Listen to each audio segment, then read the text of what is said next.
अस्सलाम वालेकुम नाज़रीन, आप देख रहे हैं इस्लाम पाकिस्तान यूट्यूब चैनल। आइए आज खबर शामिल करते हैं सादोगी से। आप मेरे पीछे देख सकते हैं सोलर एनर्जी लाइट्स जो कि मुसलसल बंद हैं और इनका ताहाल ओपन होने का, इनके ऑन होने के कोई भी चांसेस नहीं हैं। इन लाइट्स को तकरीबन 8 से 10 साल हो चुकी मुहैया नहीं की।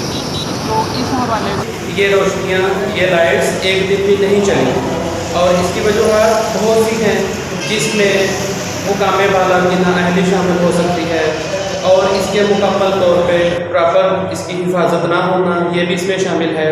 इसके अलावा मकामी लोगों की गफलत भी इसमें शामिल हो सकती है। ये अहले इलाका से बात करते हैं जो कि हमें इन लाइट्स के बारे में बताएंगे जो कि मुकम्मल तौर पे बंद पड़ी हुई हैं।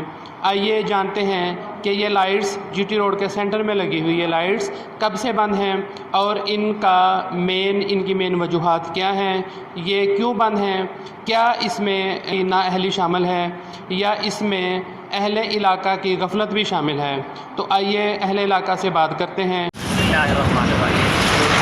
मैं शुक्रगुजार हूँ भाई शरीक साहब का कि मुझे इन्होंने ये बताया कि लाइट के हवाले से बात की जाए। ये जो जीटी रोड के ऊपर लाइट्स लगाई गई हैं ये तकरीबन 10-12 साल से लगी। गवर्नमेंट ने इसको लगा दिया, लाखों करोड़ों रुपए खर्च कर दिए, लेकिन बदकिस्मती ये है कि इनको लगाने के बाद इनके अंदर बैटरी लगी थी, उसको भी देखा गया वो चोरी हो गई, ख़राब हो गई। लेकिन गवर्नमेंट ने, इदारों ने एक दफ़ा भी ये ख्याल नहीं किया कि इसको दोबारा रिपेयर किया जाए या चेक किया जाए।